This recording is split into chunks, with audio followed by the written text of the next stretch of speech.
Please welcome the Honourable Prime Minister Shri Narendra Modi.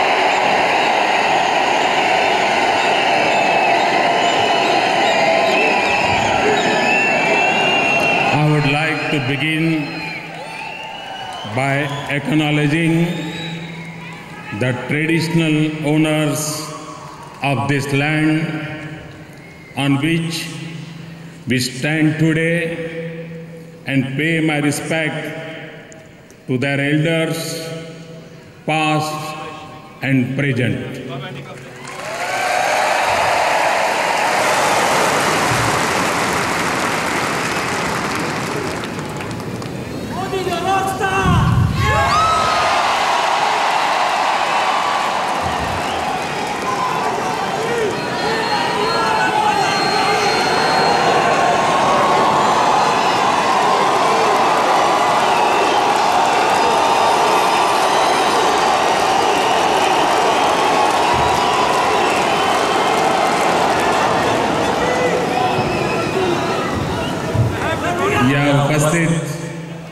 Present over here.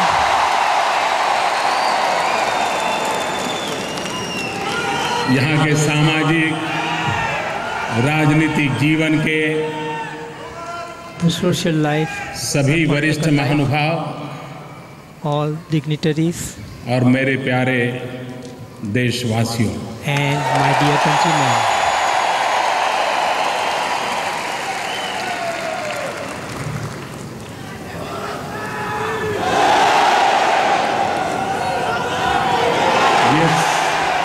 ये स्वागत, ये सम्मान, this respect, ये उत्साह, enthusiasm, ये उमंग, इसका हकदार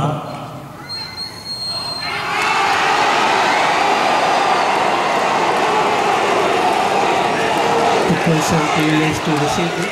इसका हकदार मोदी नहीं है।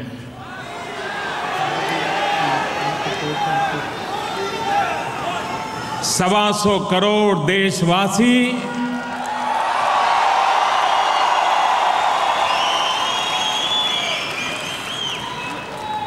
ये उनके हकदार है।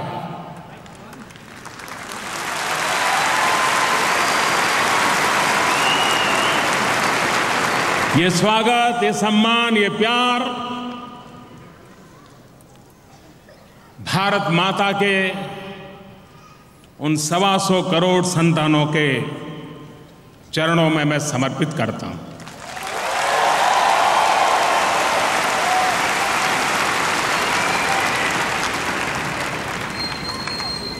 मैं देख रहा हूं कि बहुत लोग अभी भी बाहर हैं, अंदर आ नहीं पाए हैं। ये जो नजारा सिडनी में दिखाई दे रहा है,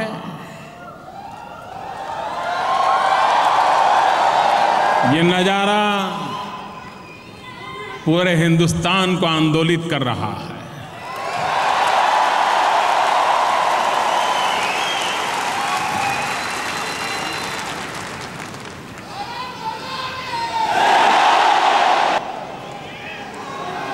कभी स्वामी विवेकानंद जी के शब्दों को याद करते हैं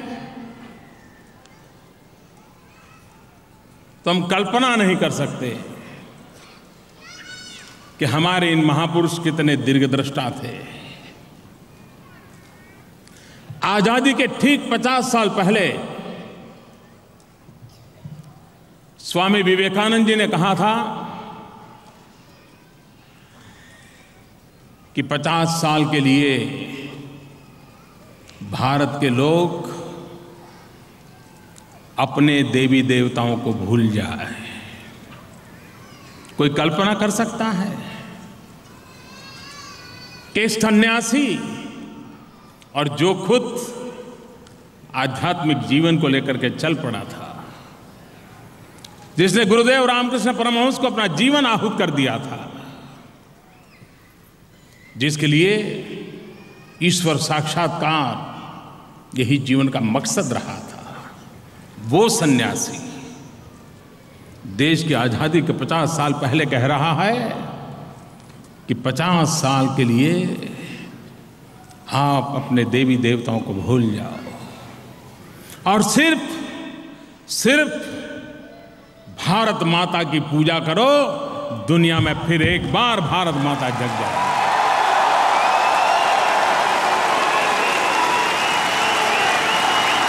और उस महापुरुष के शब्दों की ताकत देखिए, ठीक उस 50 साल के बाद भारत आजाद हो गया।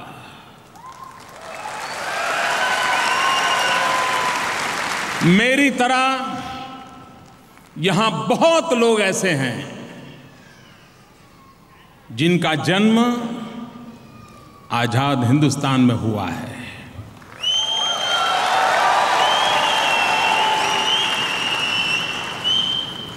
और ये मेरा सौभाग्य है कि मैं देश का पहला प्रधानमंत्री ऐसा हूं जो आजाद हिंदुस्तान में पैदा हुआ हूं।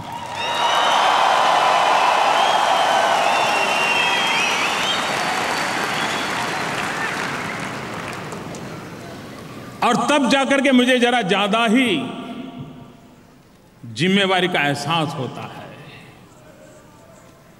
क्योंकि मेरे जैसे आप में से बहुत लोग हैं जो आजाद हिंदुस्तान में पैदा हुए हैं। हमें देश की आजादी के लिए लड़ने का सौभाग्य नहीं मिला है। हमें भारत माता को गुलामी की जंजीरों से मुक्त कराने के लिए फांसी के तख्त पर चढ़ने का नसीब नहीं हुआ है। हमें मां भारती के सम्मान और गौरव के लिए जेल के सलाखों के पीछे अपनी जवानी खपाने का सौभाग्य नहीं मिला है। और हमारे भीतर एक दर्द होना चाहिए, एक कशक होनी चाहिए कि हम आजादी की जंग में नहीं थे। हम देश के लिए मर तो नहीं सके, लेकिन आजादी के बाद पैदा हुए हैं, क्या देश के लिए जी तो सकते हैं?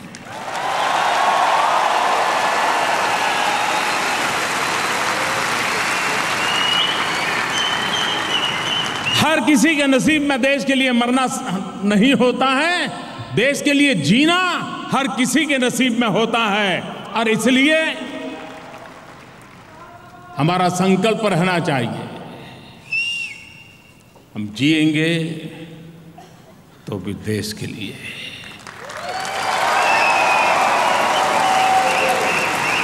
जूझेंगे तो भी देश के लिए। और यही भाव आज 125 करोड़ देशवासियों के दिल में जगा है। आजकल तो आप हिंदुस्तान से रात को निकलें, सुबह ऑस्ट्रेलिया पहुंच जाते हैं, लेकिन भारत के प्रधानमंत्री को यहां आने में 28 साल लगे।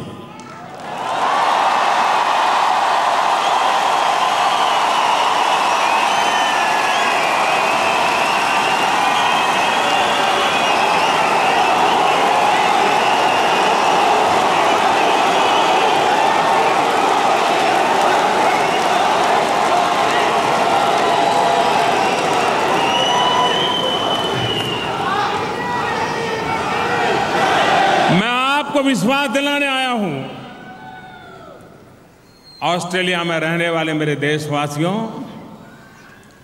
अब आपको कभी 28 साल इंतजार नहीं करना पड़ेगा।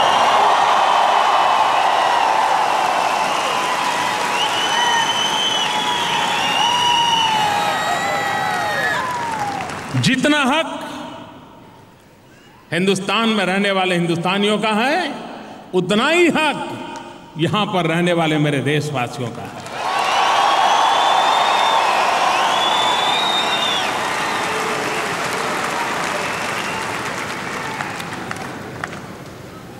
सिडनी एक खूबसूरत शहर है। ऑस्ट्रेलिया एक खूबसूरत देश है।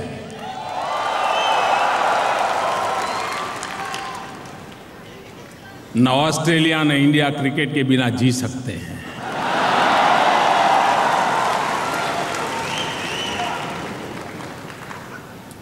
क्रिकेट ने हमें जोड़ा है, लेकिन उससे पहले हमारी ऐसी सांस्कृतिक विरासत रही है, इतिहास की ऐसी घटनाएं रही है जिसने हमें अटूट रूप से जोड़ा हुआ है। और ऑस्ट्रेलिया और भारत कॉमन वैल्यूज को शेयर करते हैं। लोकतंत्र हम दोनों देशों की धरोहर है और विश्व लोकतांत्रिक शक्तियों को इन द वर्ल्ड आज गौरव के भाव से देखता है। और भारत के दीर्घदृष्टा महापुरुषों का ये बहुत बड़ा योगदान रहा कि आजाद हिंदुस्तान में लोकतंत्र की मजबूत नींव हमारे पूर्व के सभी महापुरुषों ने डाली और उसी का परिणाम है। और लोकतंत्र की ताकत देखिए, अगर लोकतंत्र की ऊंचाई न होती तो क्या मैं यहां होता?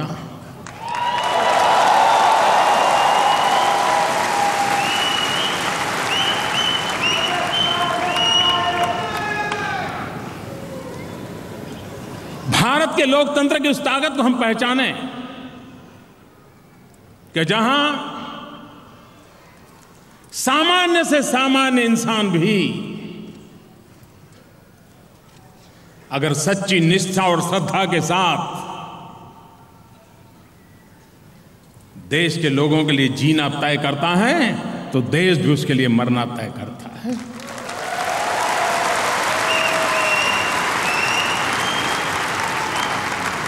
कभी कभार हम शास्त्रों में पढ़ते थे कि फलाने भगवान सहस्त्र बाहु थे, 1000 भुजाएं थी। अब ऐसा तो नहीं था कि यहां लटकाई होगी। इसका मतलब ये था कि उनके पास ऐसे 500 लोग थे जो 1000 भुजाओं के कारण ईश्वर भी अपनी सारी इच्छाओं को पूर्ण कर पाते थे, योजनाओं को पूर्ण कर पाते थे। परमात्मा के पास तो सहस्त्र बाहु थे, लेकिन भारत माता के पास 250 करोड़ भुजाएं हैं। 250 करोड़।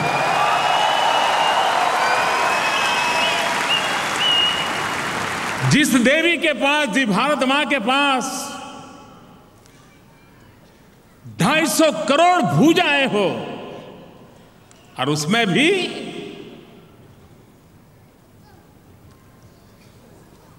$200 करोड़ भुजाएं तो 35 साल से कम आयु की है। हिंदुस्तान नौजवान है, युवा शक्ति से भरा हुआ है और युवा के मन में, आंखों में सपने होते हैं, नेक इरादे होते हैं, मजबूत संकल्प शक्ति होती है और वे पत्थर पे लकीर करने का भी सामर्थ्य रखते हैं। और उसी के भरोसे में विश्वास दिलाता हूं जो स्वामी विवेकानंद ने दूसरा सपना देखा था। उस महापुरुष ने कहा था कि मैं मेरी आंखों के सामने देख रहा हूं, जिस महापुरुष ने जीवन के अंतकाल में 50 साल के बाद का सपना देखा था, जो चरितार्थ हुआ, उस महापुरुष ने दूसरा सपना देखा था। और स्वामी विवेकानंद जी ने कहा था कि मैं मेरे आंख के सामने भारत मां का वो रूप देख रहा हूं, उस जगत जननी का रूप देख रहा हूं। फिर एक बार मेरी भारत माता विश्व गुरु के स्थान पर विराजमान होगी।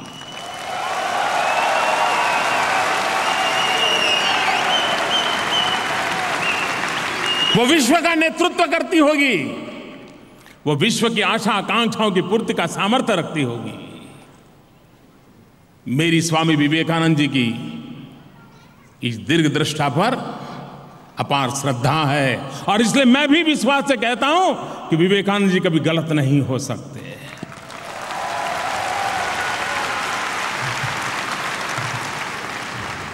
ऐसी ऊर्जा से भरा हुआ हमारा देश है और मैं 6 महीने के मेरे बहुत अल्पकाल का समय का मेरा अनुभव है। इतने बड़े हिंदुस्तान में 6 महीने कुछ नहीं होते हैं, लेकिन 6 महीने के अनुभव से मैं कह सकता हूं कि देश के सामान्य मानव ने जो सपने देखे हैं उन सपनों को पूरा करने के लिए आशीर्वाद भारत मां दे रही है और वो सपने पूरे होने का सामर्थ्य रखते हैं।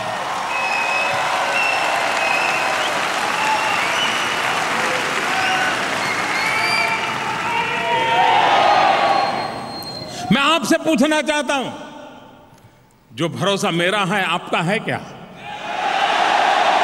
आपको विश्वास है ये देश फिर से उठ खड़ा होगा, ये देश ताकतवर बनेगा, हम सामर्थ्य के साथ मानव जात की सेवा कर पाएंगे, विश्व को संकटों से मुक्ति दिलाने का देश में सामर्थ्य होगा?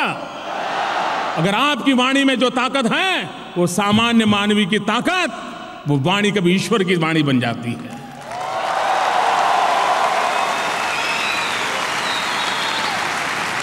वो ईश्वर के आशीर्वाद बन जाते हैं।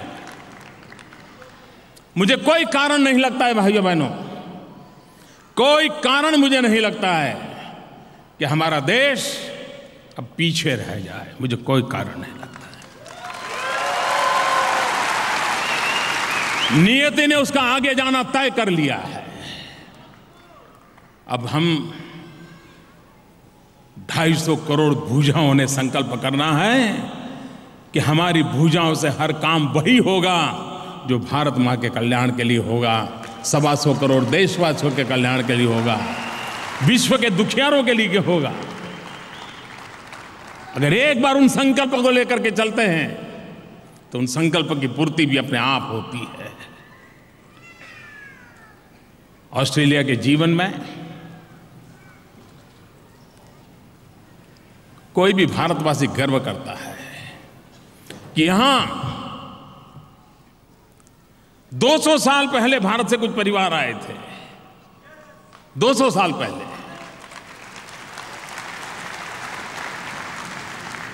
और भारतीयों का यहां का जीवन हर हिंदुस्तानी को गर्व करा रहा है, गर्व दे रहा है।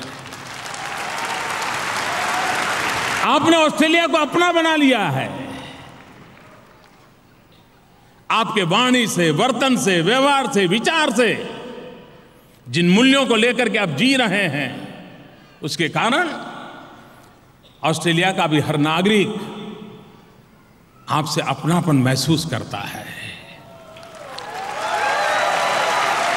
और मैं मानता हूं एक भारतीय के नाते यही हमारा सबसे बड़ा दायित्व होता है कि जो हमारी कर्मभूमि हो, उस कर्मभूमि के साथ हमारा लगाव भी इतना होना चाहिए, हमारा समर्पण भी इतना होना चाहिए, और जो हमारे भारतीय भाई बहन आज यहां ऑस्ट्रेलिया की धरती पर कर रहे हैं।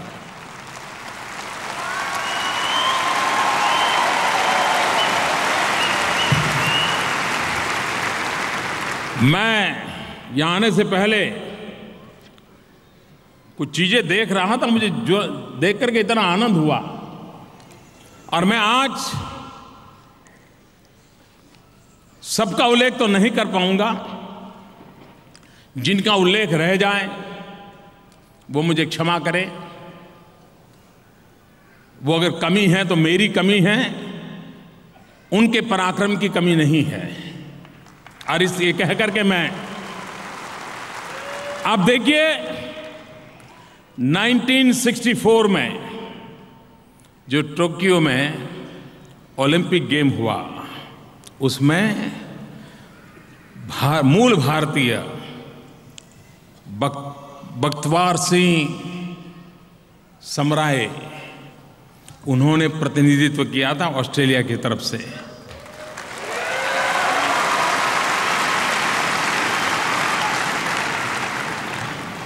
बख्तवार सिंह जी का ये उस समय ओलंपिक में ऑस्ट्रेलिया की तरफ से एक भारतीय का प्रतिनिधित्व करना, मैं इसे छोटी बात नहीं मानता हूं। इतना ही नहीं, यहां पर बहुत बड़ी तादाद में एंग्लो इंडियन रहते हैं, भारत से आए, यहां पर बस गए। एरिक पियर्स, जिनका जन्म जबलपुर में हुआ था और ओलंपिक में हॉकी को रिप्रेजेंट किया था उन्होंने ऑस्ट्रेलिया की तरफ से।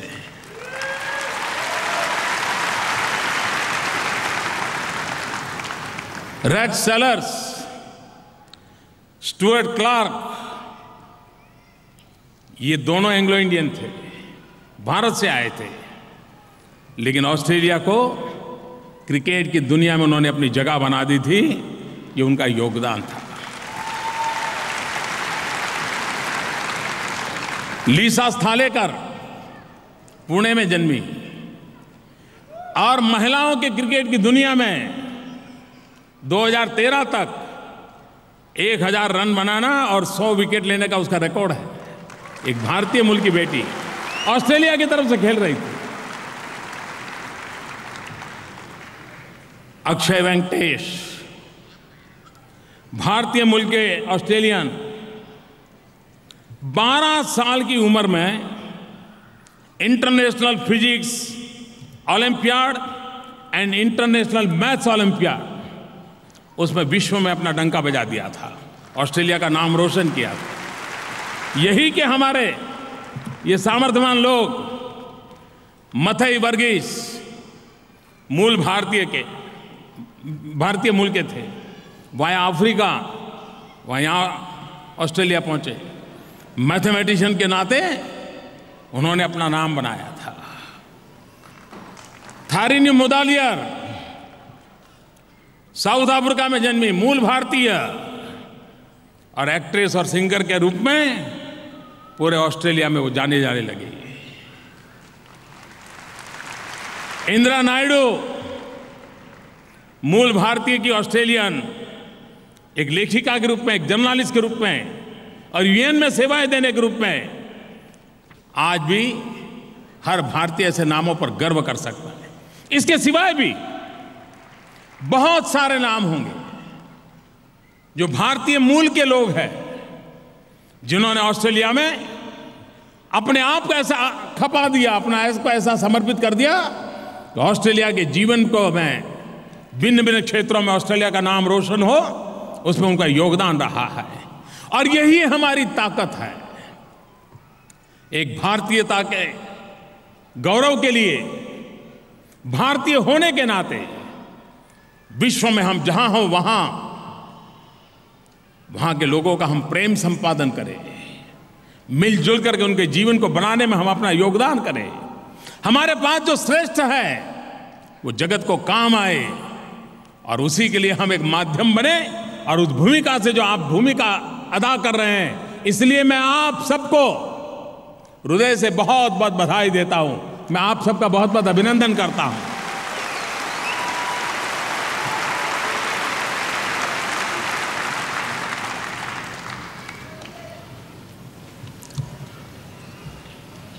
मुझे मालूम है चुनाव तो हिंदुस्तान में चल रहे थे,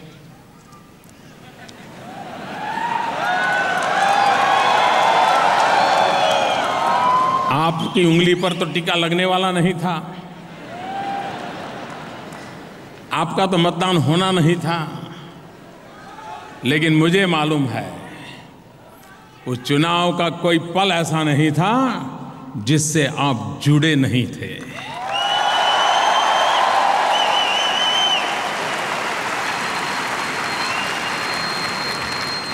कोई परिवार ऐसा नहीं था जो चुनाव के नतीजे आने वाले थे उस रात तय करके बैठा था अब तो सोना नहीं है,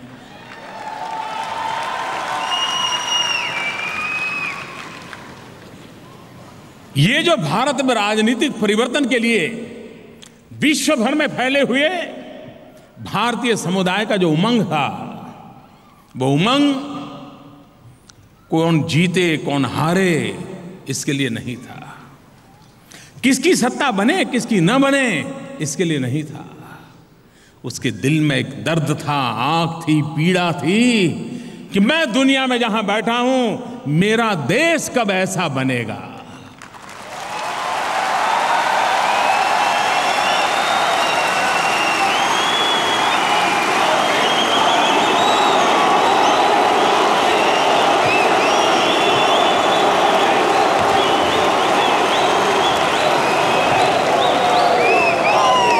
उसके लिए चुनाव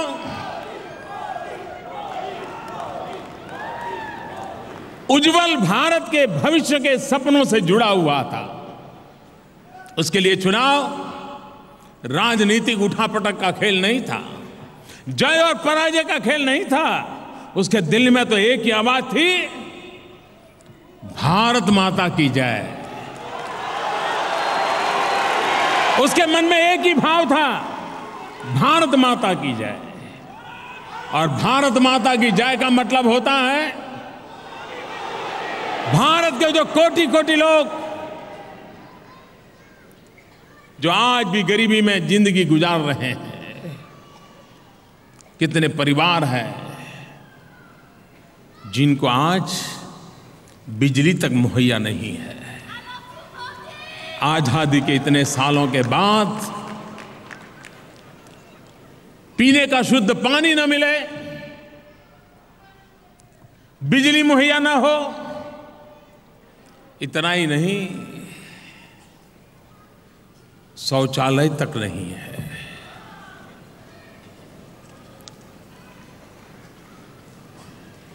कई लोगों के मन में बहुत बड़े बड़े काम करने के सपने होते हैं, वो सपने उनको मुबारक।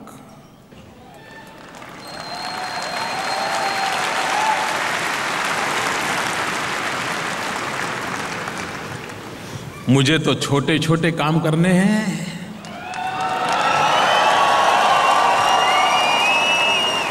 छोटे छोटे लोगों के लिए करने हैं और छोटे लोगों को बड़ा बनाने के लिए करने हैं।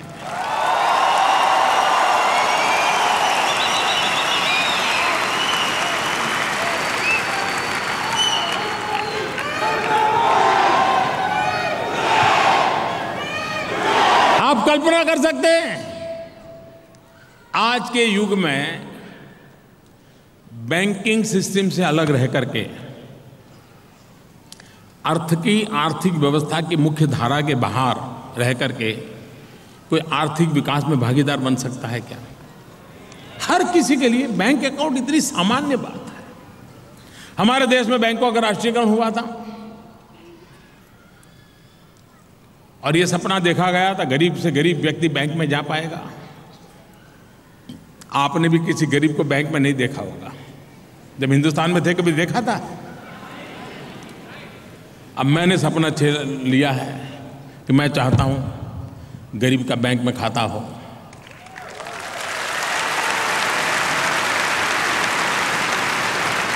मैंने प्रधानमंत्री जनधन योजना बनाई क्योंकि मैं चाहता हूं कि देर थी आर्थिक विकास यात्रा में गरीब से गरीब का भी हिस्सा जुड़ना चाहिए, वो इस व्यवस्था के साथ परिचित होना चाहिए, वो कदम से कदम मिला के चलना चाहिए। करीब 75 मिलियन लोग जिनका बैंक अकाउंट नहीं, उन परिवारों की मैं बात करूं, व्यक्ति नहीं, परिवार। एक परिवार में 5 लोग गिने तो आप अंदाज कर सकते हैं कि कितनी बड़ी संख्या होगी। मैंने रिजर्व बैंक से कहा, मैंने कहा एक काम करना है, कर सकते हैं क्या? रिजर्व बैंक ने कहा कि मोदी जी हो तो सकता है, लेकिन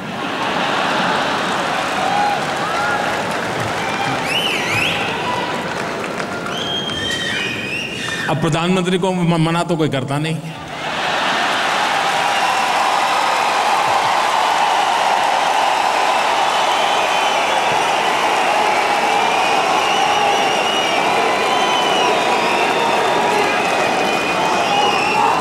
लेकिन उनको तरीके मालूम होते हैं।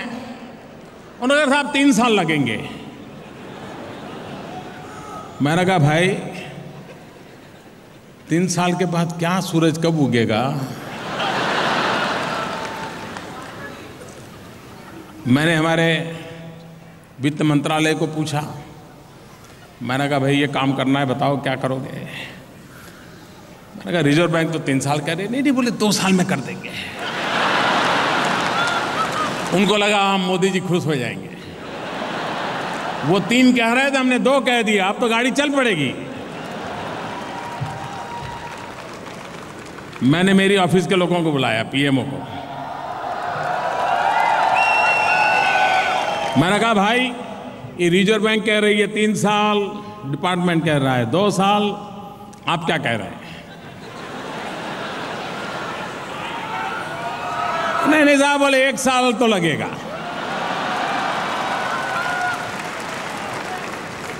अब हमने सबको सुन लिया और हमने कहा 15 अगस्त को लाल किले पर से बोल दिया। मैंने कहा मुझे ये काम 150 दिन में पूरा करना है।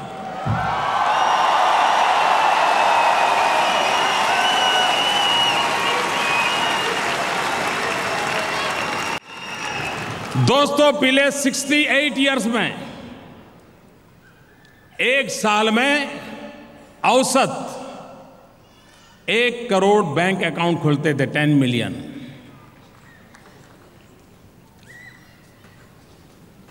हमने ठान ली कि काम करना है। लास्ट 10 वीक में 71 मिलियन बैंक अकाउंट खुल चुके हैं।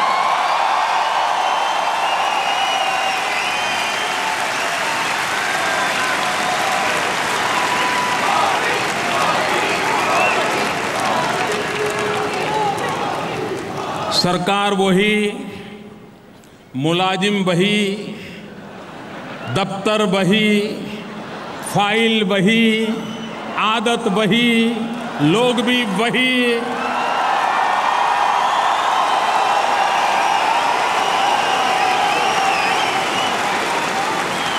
काम हुआ कि नहीं हुआ? हो सकता है कि नहीं हो सकता है? इतना ही नहीं, देश के गरीब लोगों की ईमानदारी देखिए। देश के गरीबों की ईमानदारी देखिए। मैं और आज इस धरती से उनको सलाम करता हूं। हमने कहा था मुझे गरीबों को बैंक अकाउंट खोल करके उनको मुख्य धारा में लाना है। अब उसके पास तो बेचारे को बैंक खाता खोलने के लिए 5 रुपया 10 रुपये भी तो नहीं है। तो हमने नियम बनाया, 0 बैलेंस से बैंक अकाउंट खुलेगा।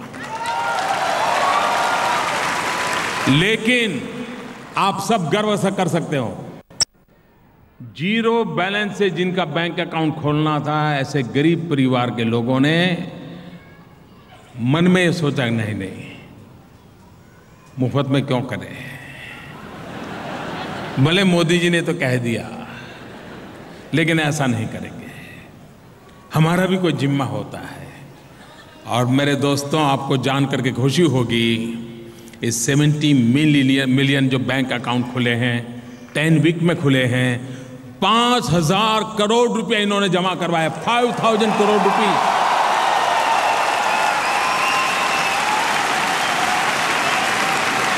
किसी ने 100 रुपया, किसी ने 200 रुपया।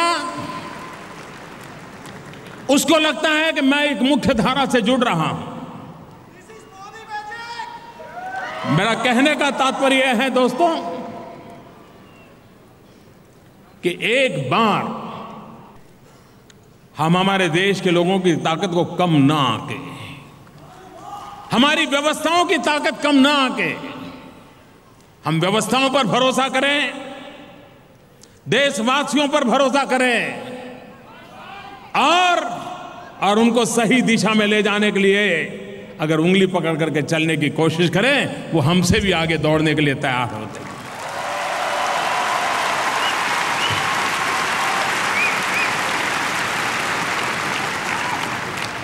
और मैंने उनको कहा है 26 जनवरी फाइनल डेट,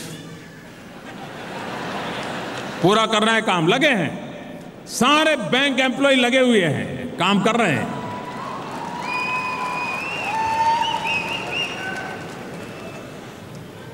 दो अक्टूबर से मैंने काम उठाया स्वच्छ भारत का।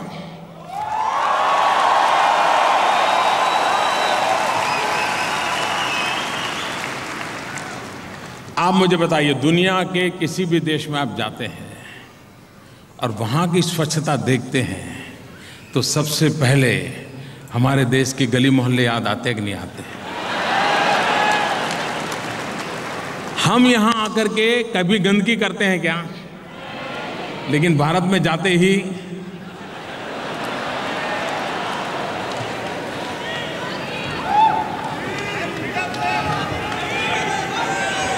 ये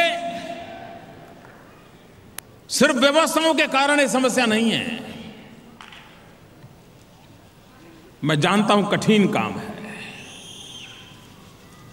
महात्मा गांधी भी इस बात के लिए बहुत आग्रह करते थे, लेकिन क्या बहुत कठिन काम है इसलिए हाथ ही नहीं लगाना चाहिए क्या? दूर भागना चाहिए क्या?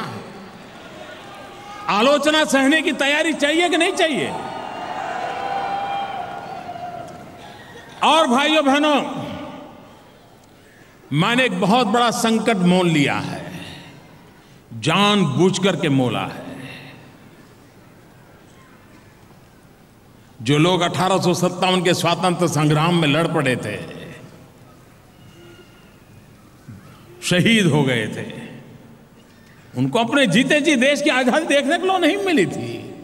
लेकिन वो अगर ये सोचते हैं कि मेरे जीते जी आजादी मिले तभी तो मैं मरने को तैयार हूं, तो कभी आजादी नहीं मिल सकती।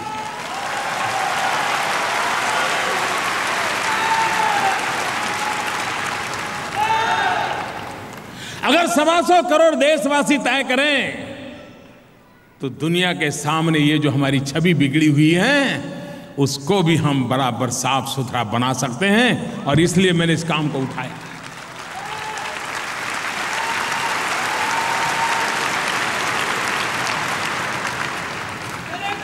शौचालय बनाने में लगा हूं। बताइए, ये देश का प्रधानमंत्री आज एक ही काम कर रहा है, शौचालय बनाओ।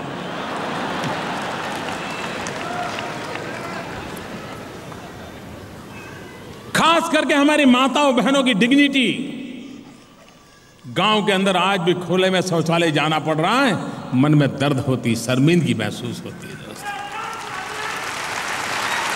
और मैं भी आपसे अनुरोध करता हूं, ईश्वर ने आपको बहुत कुछ दिया होगा, आप पूंजीपति नहीं होंगे, लेकिन 2 टंग अच्छे ढंग से खाना तो जरूर खा सकते होंगे। आप भी अपने गांव में, जहां के आप मूल रहने वाले हैं, इस काम में कुछ योगदान दे सकते तो जरूर दीजिए, मैं आपको निमंत्रण देता हूं।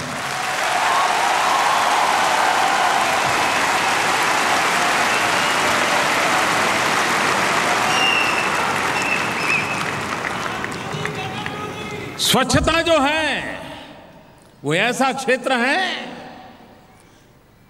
क्योंकि गंदगी है जो बीमारी को लाती है, और जब बीमारी आती है तो औसत एवरेज एक गरीब परिवार को करीब करीब 6 से 7 हज़ार रुपया का बोझ आता है, एवरेज, बीमारी के कारण। अगर हम स्वच्छता का अभियान लेते हैं तो गरीबों की इससे बड़ी कोई सेवा नहीं होती है, और इसलिए आपके दिल में भारत के लिए सेवा करने का कोई भी भाव है, उस भाव का प्रकटीकरण इस स्वच्छता के माध्यम से हो सकता है दोस्तों। और इसलिए मैं बहुत पहले जब ऑस्ट्रेलिया आया था, यहाँ काफ़ी मेरा मिलना जुला हुआ हो, कई बार आना हुआ है, यहाँ के लोगों से मिलता था, बात करता था, तो मुझे कई लोग पूछते थे, आप ऑस्ट्रेलिया से आप क्या सीखेंगे, आप क्या कहेंगे हमें ऑस्ट्रेलिया से क्या सीखना चाहिए। एक बात मेरे मन को हमेशा छूती थी, और वो थी dignity of labour.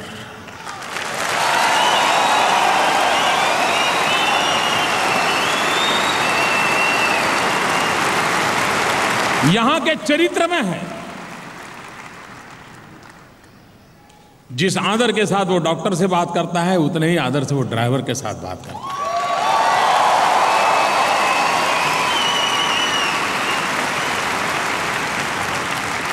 Research scientist के नाते काम करता है तो कभी करता है कि वीकेंड पर ड्राइविंग करूंगा, तो वीकेंड पर ड्राइविंग करने चला जाता है और टैक्सी चलाता है। ये डिग्निटी ऑफ लेबर, ये ऑस्ट्रेलिया से सीखने वाला विषय है।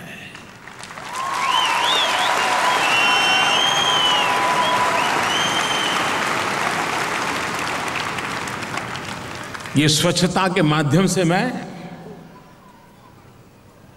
इस बात को गर्व देना चाहता हूं, ये गौरव देना चाहता हूं कि ये सफाई करना, ये कूड़ा कचरा उठाना, ये बिलो डिग्निटी नहीं है, ये बहुत इज्जत वाला काम है। और हम भारत में हम लोगों का स्वभाव क्या हो गया है, अगर कोई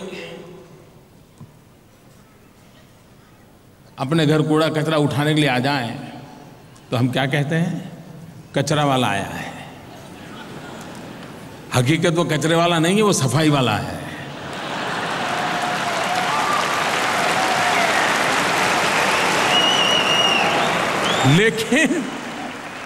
लेकिन हमारे सोचने के तरीके में ऐसी गड़बड़ हो गई है, हमारी टर्मिनोलॉजी इतनी बदल गई है कि जो सचमुच में सफाई का काम करता है उसको भी हम कचरे वाला कहते हैं।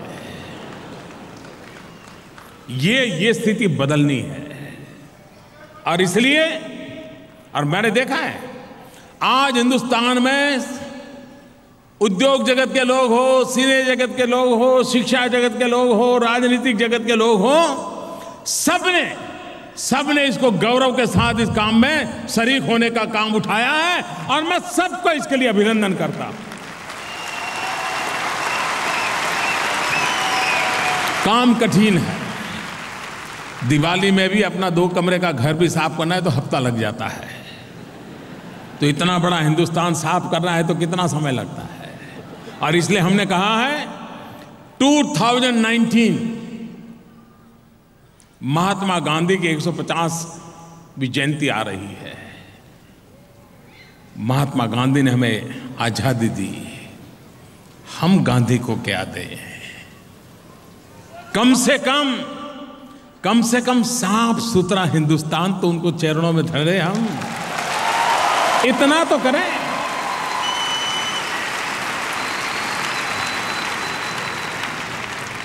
– 2019 तक इस बात को मैं आगे बढ़ाना चाहता हूं। और यही चीजें हैं, अगर बीमारी जाती है तो गरीब को फायदा होता है, लेकिन स्वच्छता आती है तो टूरिज्म इतना तेजी से बढ़ेगा जिसकी हम कल्पना नहीं कर सकते। हिंदुस्तान के पास क्या नहीं है दुनिया को देने के लिए, दिखाने के लिए। पूरे विश्व के पास जितना है उतना अकेले एक हिंदुस्तान के पास है। हिम्मत के साथ अगर अब दुनिया को जाए, लोग आ जाएंगे।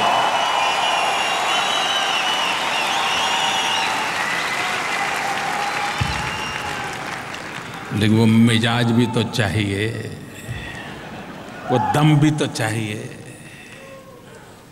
अपने आप पर भरोसा भी तो होना चाहिए।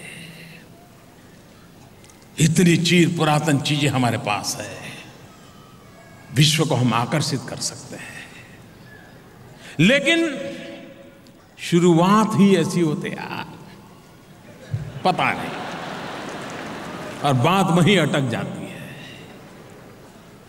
दुनिया से हम इन्वेस्टमेंट चाहते हैं, हम मेक इन इंडिया का अभियान लेकर के बैठे हैं। मैं चाहता हूं विश्व भारत की धरती पर आए,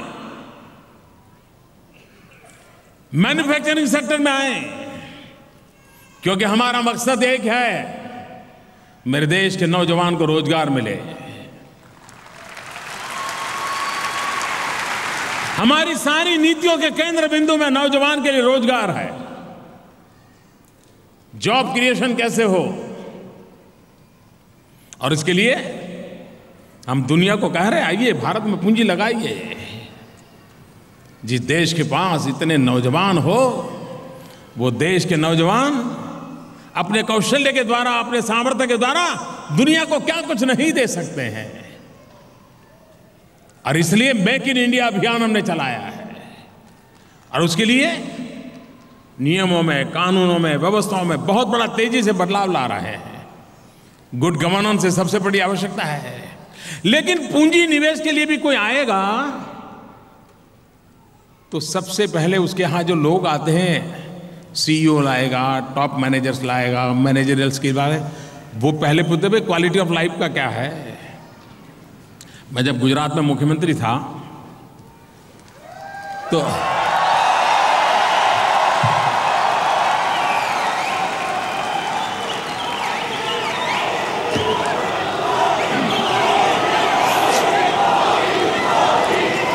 हम जापान के साथ हम चाहते थे कि जापान हमसे जुड़े, जापान के लोग हमारे आए। हमारे ध्यान में आया कि बाकी सब होगा लेकिन अगर गोल्फ नहीं है तो जापानी नहीं आएगा। अब गुजरात वालों को गिल्ली डंडा मालूम है, गोल्फ मालूम नहीं।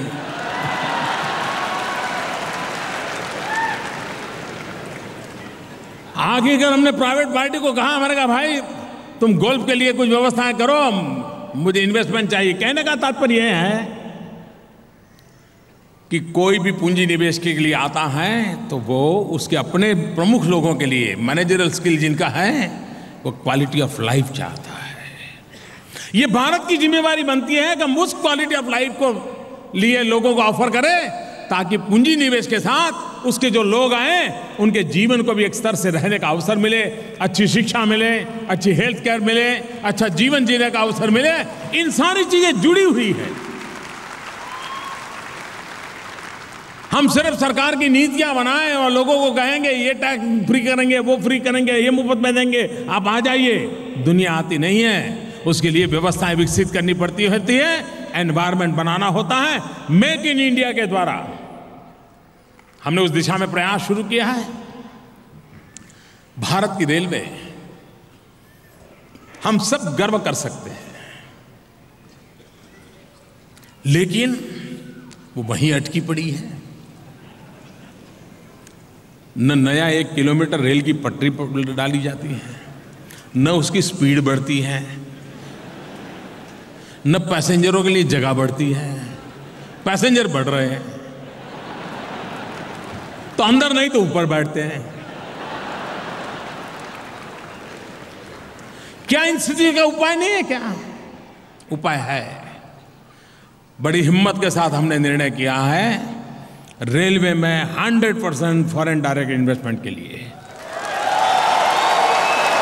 हम दुनिया में जो लोग इस पे जानकार हैं, मैं निमंत्रित करता हूं, आइए। भारत में रेलवे के विस्तार के लिए इतनी संभावना है, रेलवे के विकास के लिए इतनी संभावना है, रेलवे में टेक्नोलॉजी अपग्रेडेशन के लिए संभावना है, और 125 करोड़ देशवासियों का मार्केट छोटी बात नहीं है जी। दुनिया में कई देश में रेलवे होगी, पैसेंजर नहीं मिलते होंगे जी।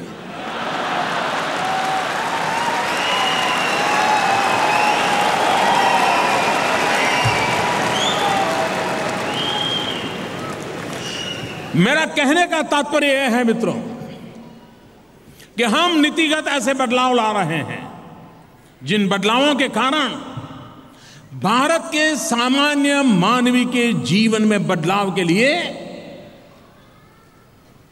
विकास की नई ऊंचाइयों को पार करने के लिए हम आगे बढ़े। अब इतना बड़ा रेलवे का नेटवर्क है, लेकिन रेलवे में आज तक क्या होता था? जिसको भी नौकरी चाहिए, अखबार में जब एडवर्टाइजमेंट आता है वो अप्लाई करता था। अप्लाई करने के बाद रेलवे वाले उसको 6 महीना 1 साल ट्रेनिंग देते थे। ट्रेनिंग आप जानते हैं, फिर सरकारी स्तर पर ट्रेनिंग होती है तो क्या होता है, फिर वो रेलवे में नौकरी में लग जाता था, तो उस रेलवे का क्या हाल होता होगा। हमने कहा कि रेलवे अपनी खुद 4 यूनिवर्सिटीज बनाए, जिसको रेलवे में नौकरी करनी है वो यूनिवर्सिटी में पढ़ाई करे, और पढ़ाई के दरमियान ही उसके अंदर वो ताकत आ जाए कि उत्तम से उत्तम वो रेलवे की सेवा करे।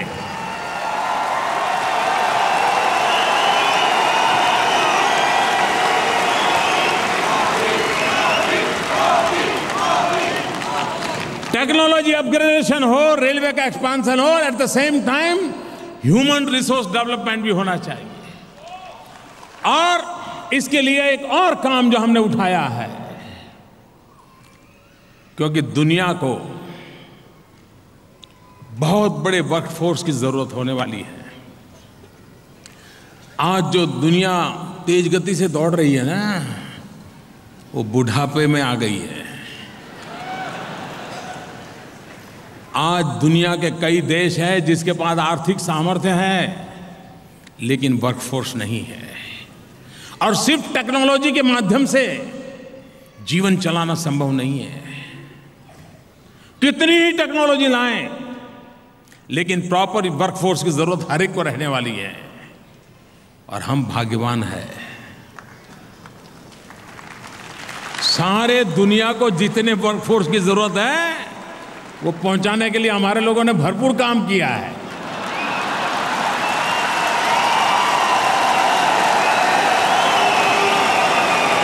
लेकिन वो अधूरा है। स्किल डेवलपमेंट आवश्यक है। स्किल डेवलपमेंट नहीं होगा और विश्व को जिस प्रकार के वर्कफोर्स की जरूरत है, वो वर्कफोर्स के लिए हम अभी से प्लान नहीं करते। हम दुनिया का मैपिंग करना चाहते हैं कि 2020 में दुनिया के किस देश में किस प्रकार के लोगों की जरूरत पड़ेगी। नर्सिंग, आज भी दुनिया को जरूरत है। मैथ्स एंड साइंस के टीचर, आज भी दुनिया को जरूरत है। क्या भारत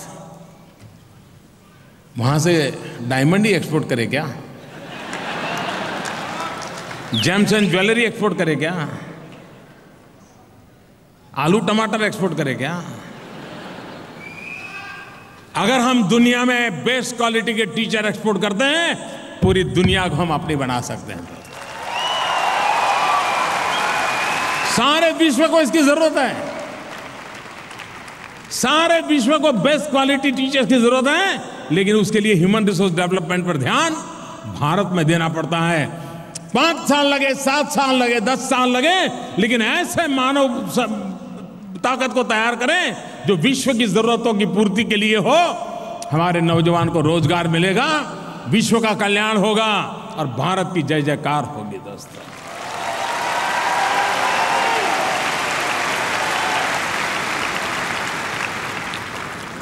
विकास की नई ऊंचाइयों को अगर पार करना है, मेरे नौजवान साथियों, भारत ने अपना पूरा ध्यान भारत की युवा शक्ति पर केंद्रित करने की जरूरत है। युवा शक्ति के भरोसे, उनके सामर्थ्य के भरोसे, उनकी टैलेंट के भरोसे हम दुनिया के अंदर भारत का लोहा मनवाने के लिए सामर्थ्यवान बन सकते हैं। और अब दुनिया जमीनी लड़ाई से चलने वाली नहीं है जी। हार जीत जमीनी लड़ाइयों से नहीं होने वाली। वो जगत समय बीत चुका है। अब बाहुबल से नहीं, दुनिया बुद्धिबल से चलने वाली है।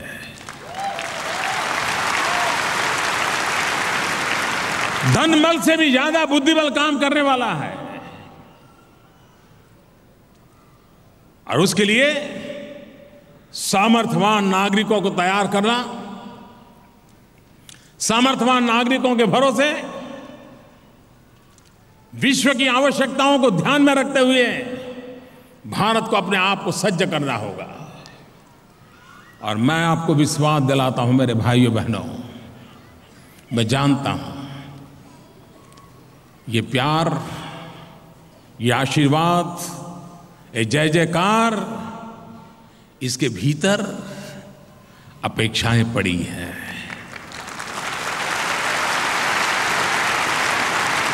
आकांक्षाएं पड़ी है। लेकिन आपका सपना मेरा सपना है।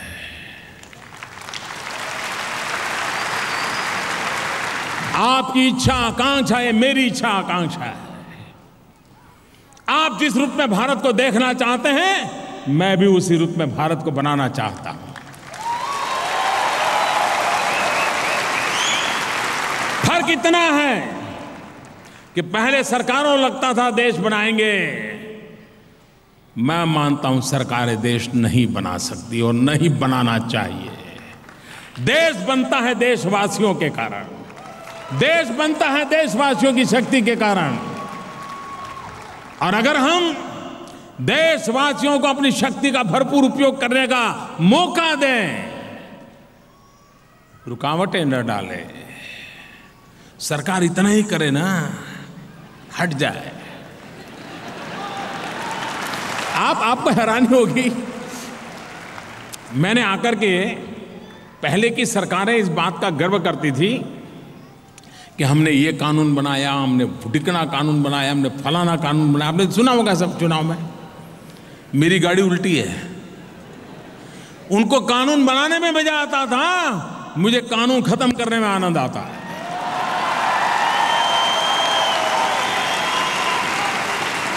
ऐसा बोझ बना दिया, ऐसा बोझ बना दिया है। अरे जरा खिड़की खोलो भाई, लोगों को जीने दो, खुली हवा मिलने दो, खिलने लगेगा जी। और इसलिए मैं कहता हूं,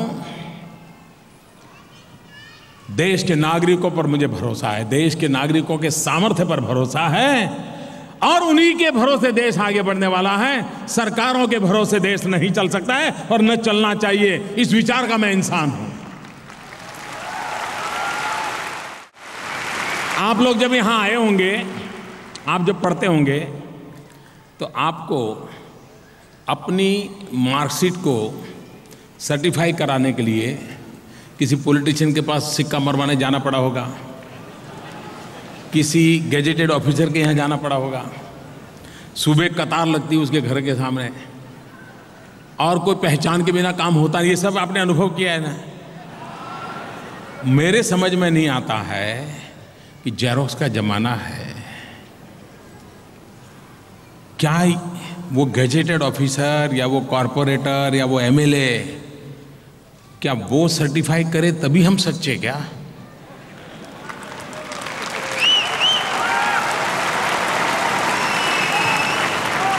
लेकिन अंग्रेजों के जमाने से चल रहा था, मैंने आकर के निकाल दिया।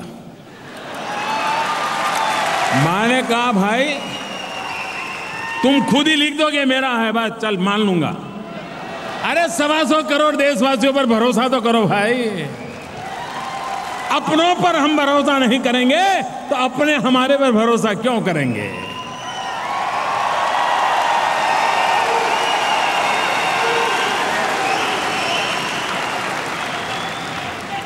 मैंने उस सारे नियमों को निकाल दिया। हां, जब नौकरी लगेगी तो तुम ओरिजिनल सर्टिफिकेट ला करके दिखा देना, बात पूरी। कहने का तात्पर्य है कि हम हमारे देशवासियों पर विश्वास करें, आशंकाएं न करें। अपने आप में माहौल बदलना शुरू हो जाता है। अगर मैंने गरीबों पर भरोसा न किया होता तो मेरे गरीब हिंदुस्तान की बैंकों में 5,000 करोड़ रुपया नहीं लगाते दोस्त।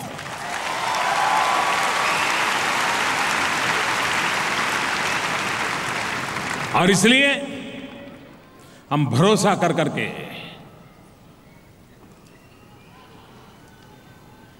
समाज की शक्ति को जोड़ करके, देशवासियों की ताकत को जोड़ करके हम देश को आगे बढ़ाना चाहते हैं।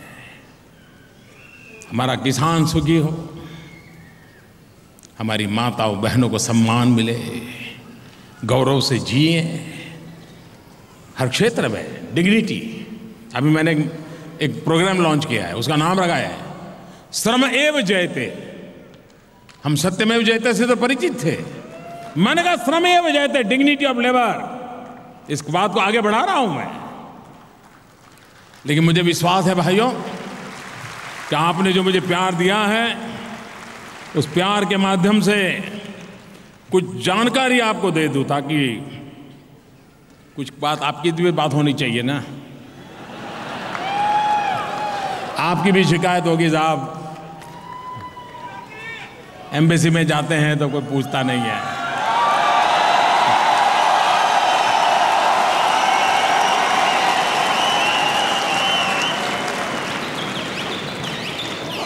कोई फोन नहीं उठाता है। ईमेल करते हैं तो कोई जवाब नहीं देता है, और फिर छोड़ो यार मोदी जी आए लेकिन कुछ हुआ नहीं, यही होता है ना। हाँ, निराशा इतनी है, इतने बुरे दिन देखे हैं कि मन में होता है यार, लेकिन व्यवस्थाएं बदली जा सकती हैं। एक निर्णय, मैं जब अमेरिका गया था सितंबर महीने में, तो मैंने कुछ बातें कही थी, लेकिन उस समय मेडिसन स्क्वायर में जो लोग इकट्ठे हुए थे उनको भरोसा नहीं था, क्योंकि मेरे पहले भी बहुत लोग बोल के गए होंगे।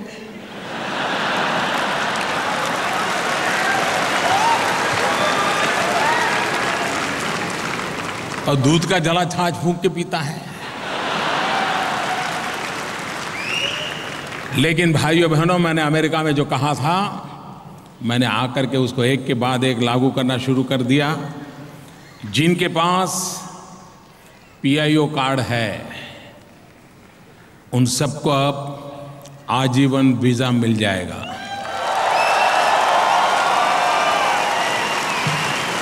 अब एम्बेसी वाले ने फोन उठाया नहीं उठाया, ईमेल का जवाब दिया नहीं दिया, हम गए तब मिला नहीं मिला, सब दूर।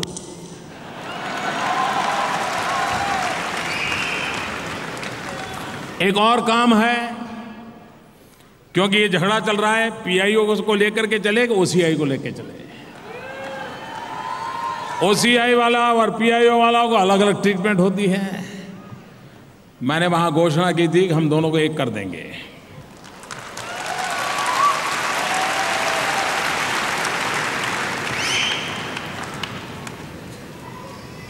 इस बार प्रवासी भारतीय दिवस अहमदाबाद में होने वाला है।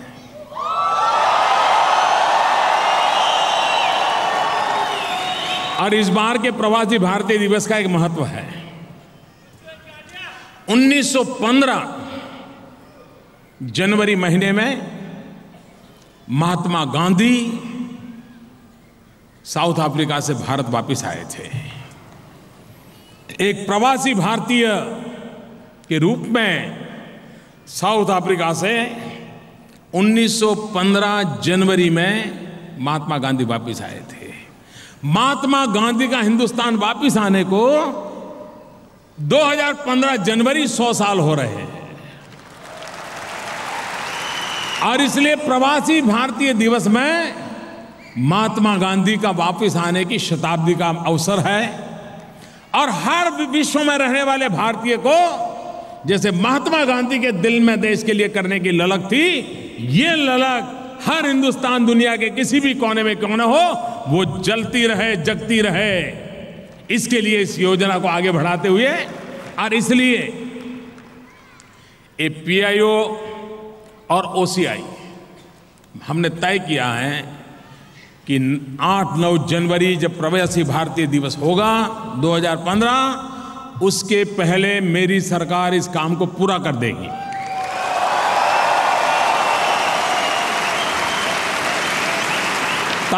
तारीख के साथ बता रहा हूं मैं। एक और था, पहले हमारे यहां से जो लोग आते थे तो आप लोगों को पता होगा, पुलिस थाने जाना पड़ता था कि मैं वही हूं, और वो पुलिस वाला तय करता था, हाँ अच्छा वही आप हैं।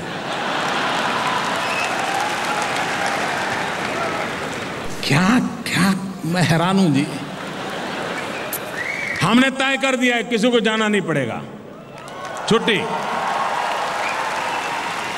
और इसको लागू कर दिया है। कहने का तात्पर्य है कि ऐसी चीजें बना करके रखी है।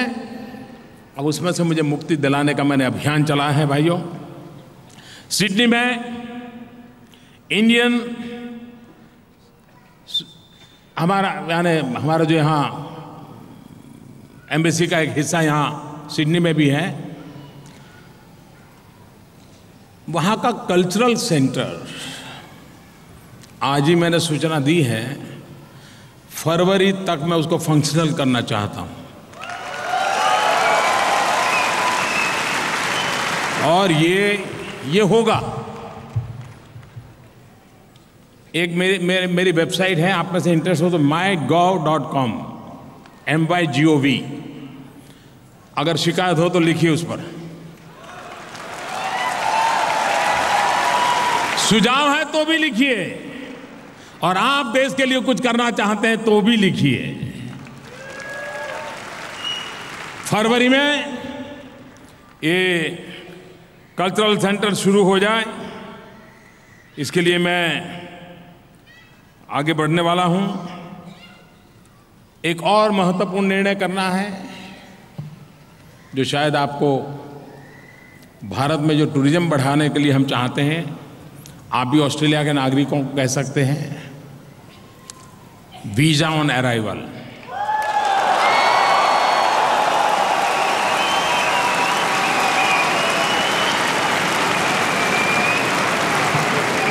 खुश?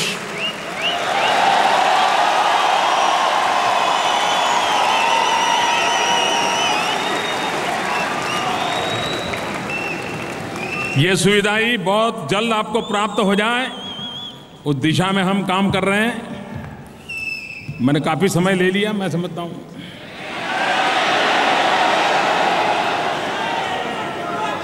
आप लोग स्पेशल ट्रेन लेकर के आए हैं।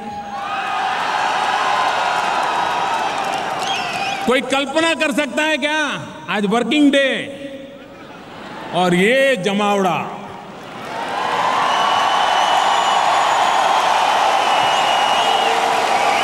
एक, दो, तीन, चार, ऊपर तो मेरी नजर भी नहीं पहुंच पा रही है।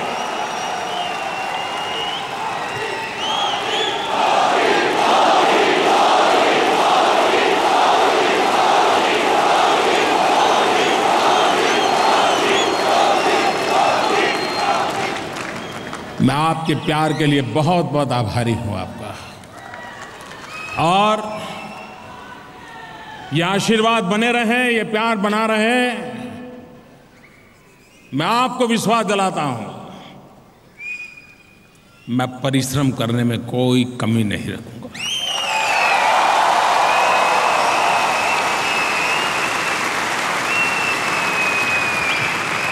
ईश्वर ने जितनी बुद्धि, समय, शक्ति दी है,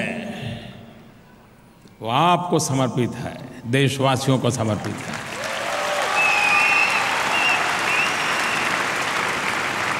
लेकिन ये निश्चित है, हम सब मिलकर के देश को बनाना है।